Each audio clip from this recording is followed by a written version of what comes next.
What's going on, guys, and welcome back to another episode of Career Mode. This is episode number 138, and we start today's episode off with a game against Anderlecht here, the Belgian side, as they come to take us on in our first Champions League game of the season. Of course, we are the holders of the competition. We won it last year in our debut season. Absolutely incredible. And as we take on Anderlecht, the Belgian side, as you can see, our group is Wolfsburg, Anderlecht, and Copenhagen, and I thoroughly expect us to get through this group. I mean, these teams aren't bad teams. I'm not going to say that at all, but I do believe that we should have enough quality to beat these teams and especially win our home games. But still, we do take on Anderlecht, and the first chance would fall directly from kickoff as well. As we get a ball to Ricardo Rodriguez, our left back, we play it inside towards Andy Carroll. Carroll spreads it out wide towards Pedro, and the former Barcelona man takes on Van den Bore down the left hand side, beats him with a Berber spin, cuts inside and eventually shoots, and it takes a huge deflection, hits the bar, and the goalkeeper Gael Padermo blasts from the pass there. Wow. He catches the rebound, and it is still 0-0 in all. I didn't even notice he was playing when I was playing this game in real time. Wow, that's crazy. Gael Padermo, crazy. Still, a good chance there. The ball hit the bar. Then Carroll's shot here in the 28th minute was saved by Padermo, so still 0-0. And in the 37th minute, Di Maria's on the ball for us here. He goes for a finesse shot, tries to curl it into the top corner, and it goes over and behind. So still West Bromwich Albion 0, Anderlecht 0. And in the 44th minute here, the Belgians come forward and almost make it 1-0. Tielemans passing up what was a great chance. The ball does come back to him though. His first shot is blocked. He then finds Mitrovic. His shot is also blocked, but then Joe Hart saves what was a deflected attempt on goal, and it goes behind for a corner. So still West Brom 0, Anderlecht 0. And in the 56th minute here, Carroll's on the ball for us here, turns his man and shoots, and again another great save by Gael Padermo, and eventually it's cleared away. So still West Bromwich Albion 0, Anderlecht 0, and in the 70th minute here, Anderlecht on the board again down this left hand side. Conte turns Saido Berahino, crosses the ball in. Mitrovic goes for the header and loses it. It goes up in the air. The shot is taken, it hits the bar, and eventually we clear the ball away. So still 0-0 in this game, and the final chance fell 10 minutes from the end. Kyle Walker, our right back, spreading it out wide towards Carlos Zambrano. He crosses the ball in. Our giant centre back Vestergaard wins the header, but it goes wide and behind, and the game does finish goalless, a 0-0 draw. And I come into that game and I thoroughly expect us to win it, and I'm not saying Anderlecht are a bad side, but with our fantastic team and our so many changes we made to this team, so many improvements coming in, I thoroughly expected the 3 points in that game. I didn't think it would be easy, but I thought we'd win it by 1 or 2 goals, and in the end, drawing the game 0-0, that's 2 goalless draws in a row.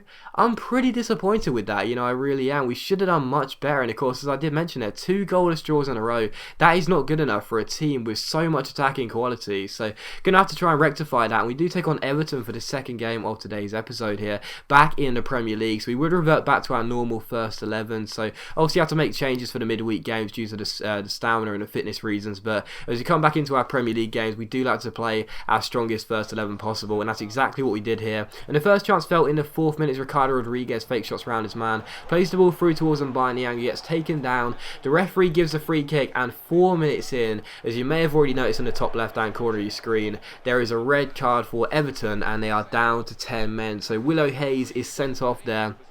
The number 2 for Everton is walking just 4 minutes in, and I didn't know whether it was a foul, let alone a red card, because he won the ball.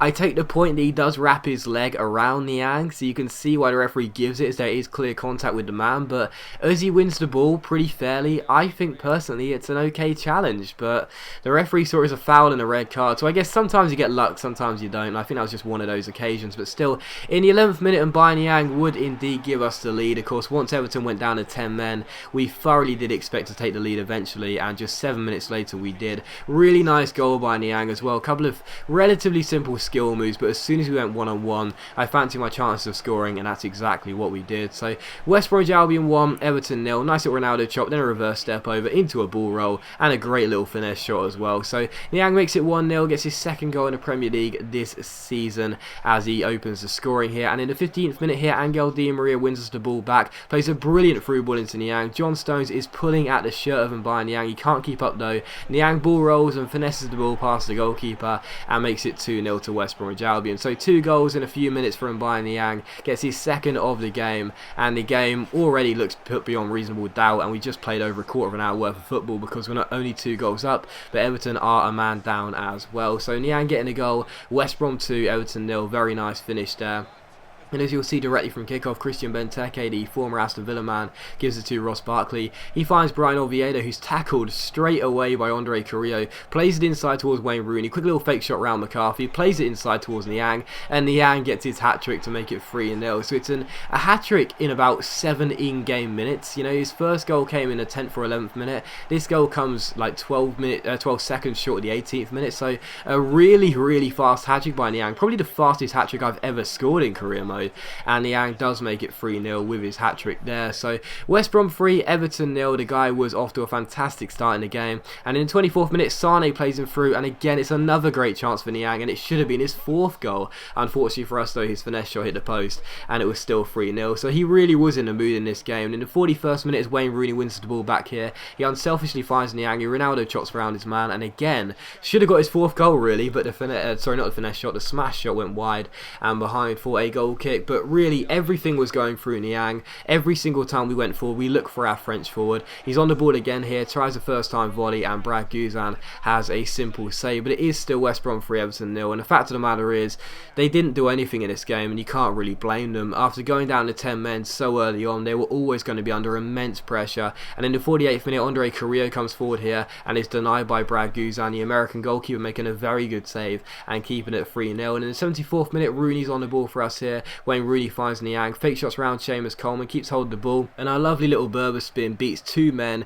goes through the centre, keeps on going. Lovely solo goal from Niang as he puts the ball into the bottom corner and finally does get his 4th goal of the game. And it was going to happen eventually because I just kept on giving him the ball. He was just causing so much danger for Everton, and eventually there is the 4th goal. He makes it West Brom 4, Everton 0, and the game, as I mentioned there, the game was already, you know, going to be in our favour as soon as Everton went down to 10 men so early on, and I didn't know really how well we'd do, whether I'd sort of crumble under the pressure and really struggle to get the goals against them, but in the end it was quite routine. In the 88th minute, John Stones gives away a penalty as he takes down Niang in the area there, and again I don't really know if it's a penalty, to be honest, because as you can see he seems to make a really fair challenge. Yes, again I do understand he does go through the man a little bit, but for the most part it seems like he wins the ball perfectly fair. So again it's a penalty, and it's another decision for us which I think is a bit debatable. You know, I'm not sure whether you give it or not. Niang does convert the penalty though, as you'd expect, gets his 5th goal of the game.